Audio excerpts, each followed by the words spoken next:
Gente, bem-vindos aí a mais um vídeo do nosso canal. Hoje estamos aqui para falar sobre rochas vivas, certo?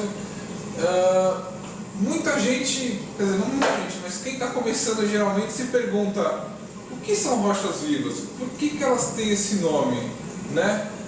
As rochas vivas, elas são esqueletos, tá, de invertebrados que uma vez já compuseram o ambiente aí do Recife de coral. O que aconteceu? Geralmente, inclusive, é um coral, não é? O coral, ele tem essa capacidade de sintetizar os minerais e produzir o seu próprio esqueleto e ir expandindo esse esqueleto, né? Então, quando o coral morre, sobra o seu esqueleto, né? E isso vai produzindo a maioria, né, dessa formação geológica aí, né, do Recife de coral. Então, basicamente, a rocha, que a gente chama de rocha viva, ela é um esqueleto poroso, tá? Então você vai me perguntar: poxa, então por que o pessoal chama de rocha viva, né? Se ela em si não está viva, já teve um dia, mas depois está morta, né? Virou só o esqueleto do coral. E a resposta é a seguinte: na verdade, ela é uma rocha que, pelas suas características, principalmente de porosidade e microporosidade, ela consegue ser abrigo para diversos micro-organismos, tá? Bactérias, crustáceos, pequenos vermes de tubo, microalgas, esponjas e toda a gama de vida, né? Enfim, que pode incrustar e viver nesses pequenos orifícios dela. Que mais? Então, tá bom. Então a gente já sabe, aí já tem uma definição do que são rochas vivas e por que a gente chama ela de rochas vivas, né? Agora, o que esse negócio faz? Qual que é a função dela no aquário, né? Cara, a função da rocha viva no aquário, uma delas é fazer isso que eu falei para vocês, é atuar como morada, né, para diversos seres, desde esses seres microscópicos que eu falei para vocês, as bactérias, né, os microcrustáceos e tudo mais, até uma forma de vida mais complexa e maior, como camarõezinhos vão utilizar como toca, muitos peixes territoriais também vão utilizar como toca, e enfim, ela vai compor a própria a geografia mesmo, natural do Recife de coral, tá? Você vai conseguir características mais parecidas com o ecossistema como ele é na natureza. Mas, além disso, ela também atua como um dos filtros mais importantes do aquário, tá? E por quê? Justamente por ela abrigar essa quantidade de vida. O que acontece? Ó, nesses poros ela vai abrigar as bactérias, né? Diversos tipos de bactérias. Então essas bactérias vão consumir compostos orgânicos, por exemplo, da água, né? Ela vai abrigar também microcrustáceos, né? Vermes, como a gente falou, de tubo, esponjas. O que elas vão fazer? Vão decompor matéria orgânica que você vai jogar no seu aquário, seja a ração, seja a fezes dos peixes, tá? Esses pequenos animaizinhos vão comer e decompor aquilo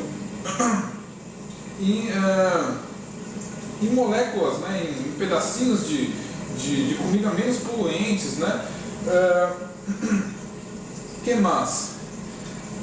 Além de atuar como esse filtro vivo, né, dentro do aquário, a gente tem que também atentar para as propriedades dela, né? Elas são rochas que são compostas de minerais, que são minerais diretamente sintetizados pelos corais. Afinal, eles mesmos produziram essas rochas. Então ela está cheia de cálcio, magnésio, estrôncio, né, diversos elementos. O que acontece com eles? Conforme o pH da sua água for variando, esses elementos lentamente também vão se dissolver na água, né? Então essa rocha vai contribuir para o equilíbrio iônico da água, para elevar e também estabilizar o pH da água, ou seja, para que essa água tenha características mais naturais, mais parecidas com a do próprio Recife de coral. Tá? Por isso que ela é tão importante. Aí você vai me dizer: poxa, mas me disseram por aí que tem vários tipos de rocha. É verdade. Enquanto mesmo assim a gente pode classificar, acho que no aquarismo, dois tipos básicos, né? Dois tipos mais importantes, que são as rochas vivas artificiais e naturais, tá? Que é uma grande opção que a gente tem que fazer quando a gente está nessa etapa, né, de escolher rocha viva no nosso aquário. A rocha viva natural, como eu disse para vocês, ela é o esqueleto do coral, que uma vez já fez parte do recife de coral, morreu e deixou ali seu esqueleto. Já as rochas vivas artificiais, elas podem ser, geralmente são compostas ou de cerâmica, tá? Compostas de cerâmica, às vezes compostas de cimento Portland misturado com outros materiais, misturado com aragonita, calcita, eles fazem aquele bolo que no final sai a rocha artificial. Aí você vai me perguntar, poxa, e aí, qual que é a vantagem de uma para outra? Olha, a princípio, eu pessoalmente acho a rocha natural mais bacana, tá? Agora, a rocha artificial ela vai te ajudar também em diversos aspectos, tá? Ela é super porosa, ela vai abrigar as bactérias, os outros micro-organismos, ela vai servir como toca, tá? A diferença dela é que talvez no equilíbrio iônico ela vai deixar bastante a dever em relação à rocha natural, tá? Afinal, ela não tem esse balanço, tá? De minerais exato conforme a rocha que foi formada pela natureza, pelo próprio coral, tá? E no aspecto estético também, eu acho que ela não é tão bonita quanto a rocha natural, mas também é uma opção, principalmente por ser mais barata e por ser sustentável, tá? Aqui, pelo menos na nossa loja, a gente trabalha sempre com rochas que são importadas e com nota fiscal, que são das naturais, mas acaba acontecendo, eu sei que acaba, enfim, tem gente que acaba tirando rocha aqui mesmo do Brasil, através de processos que não são, né, tão indicados. Então é sempre legal ficar de olho também para o nosso hobby ser um hobby, na verdade, que é sustentável e que tem essa função de levar, né, o apreço pela natureza para as pessoas, e não o contrário, né? Então, assim, se você tiver que fazer opção por uma rocha, não sei de onde vem, não sei a procedência de uma artificial, poxa, a artificial de repente já tem esse viés melhor, tá? Além de ser um pouquinho, como eu falei, né, mais barata. Uma dica que eu costumo dar é, de repente, a composição, tá? Vamos supor, vamos montar um aquário muito grande, aí 500 litros e tá dando, né, tá dando uma grana de rocha. Poxa, faz uma composição, pega 40% de rocha artificial, tenta colocar em locais que não vai ficar tão exposta, ou seja, que você possa só compor a base do seu layout de rochas e vir com as rochas naturais por cima, tá? Essa é uma opção bacana. Outra coisa também, legal falar, a própria rocha natural, a gente vai ter alguns tipos, né, de rocha que vão variar conforme porosidade, formato e às vezes até conforme um pouco de composição, mas isso não é tão importante. E por que isso acontece? Porque ela vem de lugares diversos do mundo, tá? Então, às vezes, o coral que cresce num lugar que compôs essa rocha é uma espécie de coral, no outro lugar é outro. Eles vão sintetizar o seu esqueleto de forma diferente, tá? Outra coisa importante, né? Vocês vão me perguntar, poxa, tudo bem, vamos partir do pressuposto que eu já sei isso e que eu já escolhi que tipo de rocha usar. Como utilizar essa rocha no meu aquário? Seguinte, geralmente a gente segue uma regra que diz que a gente deve utilizar de 10 a 30% do volume do nosso aquário em rochas vivas, tá? Por quê? Porque com isso a gente vai ajudar a garantir uma certa população de bactérias, de microcrustáceos, de esponjas, que vão dar suporte, né, para a vida e para a qualidade da água nesse aquário. Então vamos supor que eu tenho um aquário aí de 100 litros, você vai utilizar de 10 a 30 quilos de rocha, né, conforme essa proporção. Claro que assim, isso pode variar? Pode. Varia conforme o tipo de elementos filtrantes que você está utilizando no seu sample, a quantidade de corais que você tem também no teu aquário, varia, entendeu? Assim, Pessoalmente, eu gosto de fazer um display mais limpo, então eu costumo partir mais para uma quantidade de 15, 20% de rocha no meu display. Então, se eu tiver com um aquário de 100 litros, utilizar aí uns 15, 20 quilos de rocha, tá, no display, na minha opinião, é suficiente. Tá? Nada impede que você utilize mais rocha. O importante e que as pessoas às vezes esquecem é o seguinte: o layout que você vai criar dessas rochas, ele vai interferir na circulação de água em torno da rocha. Tá? E isso é uma coisa muito importante. Por quê? A circulação vai garantir uma boa oxigenação em toda a superfície dessa rocha.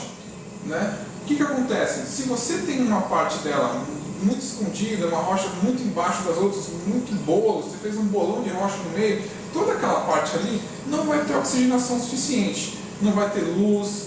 Né? Então o que acontece? Você vai acabar criando uma zona que vai acabar acumulando sujeira, que não vai ser eficiente, tá, para a proliferação de bactérias, de algas e de esponjas, que não vai ter fluxo de circulação legal. Então você vai acabar inutilizando, assim, entre aspas, por um certo aspecto, essa camada de rocha. Então sempre que você for criar um layout, é legal pensar nessa funcionalidade para você poder se aproveitar o máximo possível dessa rocha como filtro também. Né? Então é legal pensar nisso. Agora, chegando ao ponto que eu queria aqui, por que eu deixei nessa parte da rocha para depois do cascalho da água? Eu tenho uma manha que eu gosto de utilizar quando eu estou montando os meus aquários, que é a seguinte, que é deixar as rochas prematurando já, ou seja, já acumulando a biologia, desde antes de eu montar o aquário. Por quê? Porque quando eu coloco a rocha no aquário, como, não sei se vocês vão poder ver no detalhe, essas rochas aqui já estão bem curadinhas, né? Elas já estão com alga calcária, já estão com um pedacinho de esponja, já estão com um pedacinho de poliqueta, né? Já estão com bastante vida. O que acontece? Quando eu coloco ela no aquário, ela já está fazendo a função de filtragem, ela já está semeando a vida no cascalho, então ela vai acelerar muito a ciclagem do teu aquário, tá? E vai facilitar muito também a estabilização, o processo, né, de estabilização dele. Como que eu faço isso? Ora, vamos supor, você está lá, deu aquela ideia, vou montar um aquário marinho. Maravilha! O que você vai fazer? A primeira coisa que você vai fazer vai ser pegar aqui uma rocha, vai pegar vamos supor, eu estou aqui com um balde, né? Pode ser um balde, pode ser uma bacia, pode ser um tonel, né? O importante é que caiba a quantidade de rocha que você vai utilizar no teu aquário, né? Então, se for um balde desse aqui, vamos supor, pode utilizar 2, 3, né?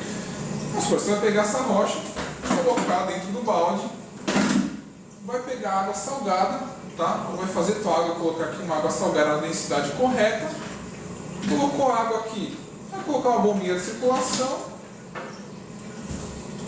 deixou num canto que não pegue muita luz essa bombinha rodando e deixa lá. Esquece, mesmo que você vai montar o aquário daqui a 1, 2 meses, enfim, quanto mais tempo essa rocha ficar ali batendo, que a gente chama, né, naquela água salgada, com a bombinha, né, melhor ela vai estar acumulando biologia. Tá? Uma outra manha, vamos supor, poxa, eu já tenho um aquário, estou querendo montar outro. O aquário já está estabilizado, está cheio de vida.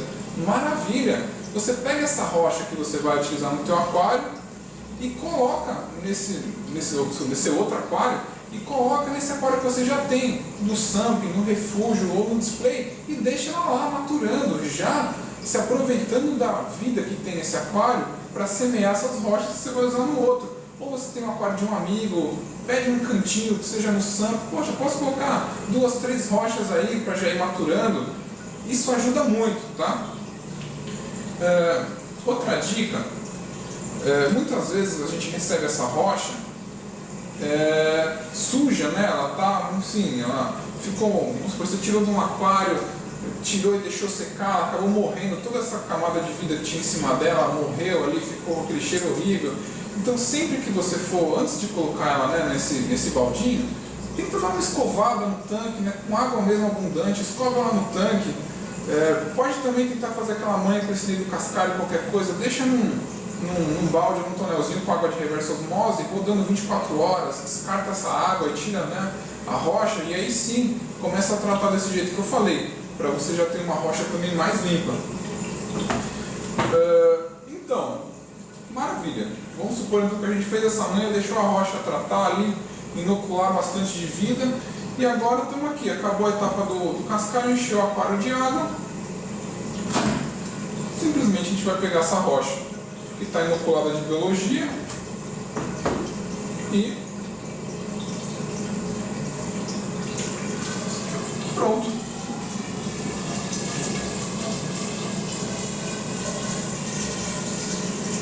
Voltamos para o aquário, tá? Eu coloquei uma bombinha aqui a mais para justamente facilitar essa circulação, conforme a rocha também está aqui já dentro do aquário, não deixar a água estática em torno dela, tá? E pronto, né? Logicamente você vai adicionar a quantidade proporcional que eu te falei do teu aquário dentro daquela proporção, tá? E a única parte que a gente não vai passar por aqui vai ser a parte de opções de display de rocha, porque como eu te falei, esse vai ser um mudário, né? Então, para falar a verdade, a gente vai deixar pouquinho a rocha nele, depois vai vir com uma outra superfície aqui onde vão ficar as mudas de coral.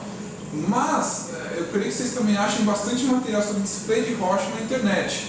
Tem diversas opções aí. Talvez numa montagem futura a gente possa passar isso para vocês, algumas dicas.